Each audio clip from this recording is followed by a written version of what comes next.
Hello everyone, welcome back to Let's Play Earthworm Jim 2 with me, MeccaPrime. We are in Level 2, Lorenzen Soil. I like the way that this game has different gameplay gimmicks for each level. It's good for variety. So this level's got us burrowing through a giant ant farm of sorts. Not certain exactly why, but, you know, none of this game has to make sense because it doesn't. Anyway, there's a counter at the top right of the screen. Counts down from 90 seconds every time you get a new clock. If it gets close to 0, or to 0, an earthquake will start and all the soil will fall on you, and that's no good. Not at all. So, there are enemies to watch out for. There are ants, like the one you just saw that bit me. There are many larvae, whatever, of the boss at the end. And if we swing over to the left here, we're going to get a fancy item, the Chip Buddy, which is a sandwich of sorts. If you'll notice, my suit power is now up to 200%. It is not a cheat, it is an item in the game. So anyway, I noticed that in the first video I said absolutely nothing about the story of this game, so you're probably totally lost as to the complexity of what's going on, because none of it has been described to you. So I will enlighten you now. At the end of the first game, we defeated Queen Slug-for-a-Butt, rescued Princess What's-Her-Name. All was well and good with the galaxy, universe, whatever. But Psychro got a little power-hungry and jealous and decided that he needed to kidnap the princess and force her to marry him so that he could become king, or whatever, of something. King of something. So, Jim has to rescue her again. The princess follows the axiom of all video game princesses in that she's very easy to get kidnapped. So there you go. That's it. So anyway, this level's interesting. You're given a gun with infinite ammo that is basically used only in this level, and it pretty much just digs. It's just like your machine gun in that it fires rapidly. It just has a limited range. It doesn't go all the way to the end of the screen like the machine gun would. Anyway, you're always going to be looking out for those clocks. Save them until you absolutely need them, because it just restarts you to 90 every time you get one, so it doesn't really matter where you are when you grab it. Now this level can get a little glitchy in that, see how that platform is clear for me to grab onto, but I can't. It won't grab on, so I have to just shoot it a little bit more. It's just, it can get glitchy, like I'm saying. See, that one little shot I just did was just enough to let me grab onto it, so it's kind of hard. That little flag you see to the left, the Jim flag, there's one in each level, an Earth flag, a Worm flag, and a Jim flag. And from what I can tell, it has something to do with the password system. If you can collect all the flags, you can continue in each level, maybe? Or I could be wrong. I've been looking up about them and I can't find a darn thing. So, anyway, I'm not going out of my way to collect those things. I'm just going through the levels. So, we're obviously following the staircase-looking path to my bottom left, as you can see.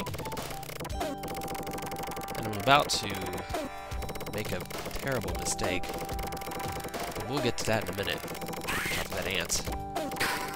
The ants can be pretty painful. All in all, the enemies in this game are easier than the enemies in the first.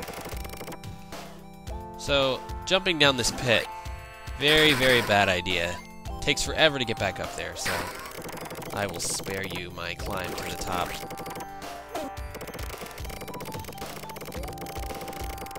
As I was saying, the enemies in this game seem much easier than the first game. If you remember, the second level of the first game, what the heck, had much harder enemies, fire everywhere, spikes everywhere, demons that followed you around. This is tame. All in all, this game, in the end, is an easier game than the original. Not every level has a boss at the end.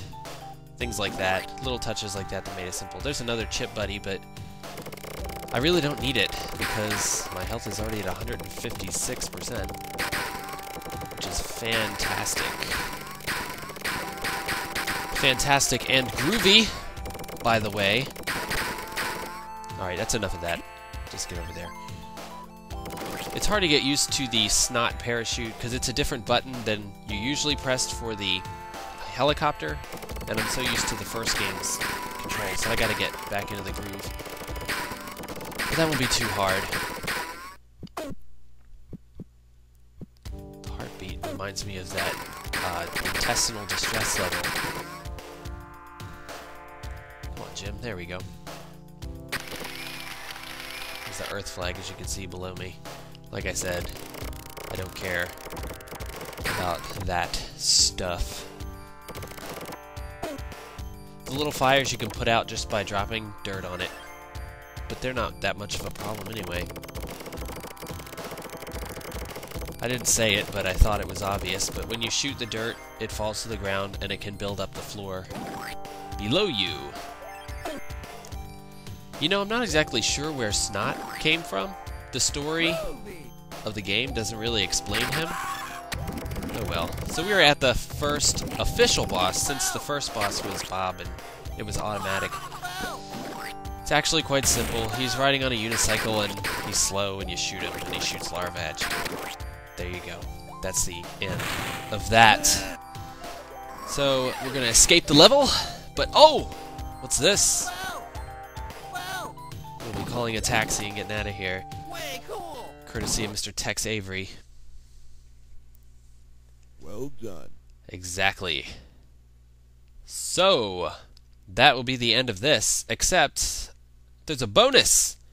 I'm going to show you the bonus minigame once, and only once, because it's annoying, and I hate it, and I'm not very good at it.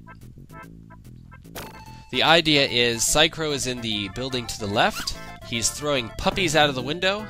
The puppies belong to Peter Puppy, here on the right, who, if you will remember, we don't want to get angry. So the idea is you don't let the puppies fall like that. The idea is you position yourself under the puppies to bounce them over to Pete. And that's it. If you'll notice to the top right, the Peter head with the number, that's how many more puppies can die before he gets mad and decides to rip you to shreds, which you will see. Trust me. So, near the end, Psychro will... Near the end of each round, there are 3 rounds, Psychro will also throw a bomb. If you bounce the bomb over to Pete, he will throw it back to Psychro, and we start all over again. There's the bomb. The music is very fun. I think the music in this game is actually a great improvement on the old game, which, you know, I love. Also, the graphics are highly improved. What with the moving cloud cover and everything in the background, the 3D effects, it's great stuff. This is where it starts to get a little touch and go. Yeah. He can throw many different puppies out at different speeds, and I'm just failing miserably. Yeah. So, Pete gives me exactly what I deserve. It takes a lot of health. You don't want that to happen too many times, especially if you only start with 100%. But we're almost there. The end of round 2. Feathers are flying. Apparently Jim is out of breath also. He started out out of breath though, which I don't get.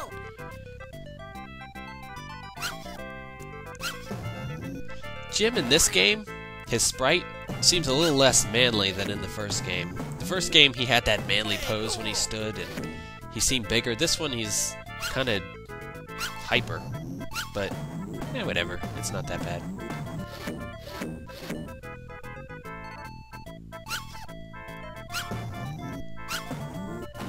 Yeah, we're gonna kill a few more puppies here. Exactly.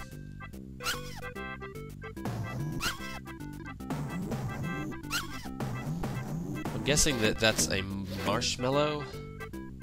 I don't know. Come on, give me the bomb already. There we go. So I can kill another puppy. There. So that will end this. The first death of Psychro. We'll be seeing him a few times. So, that's it for this episode. I will see you next time. MeccaPrime signing out.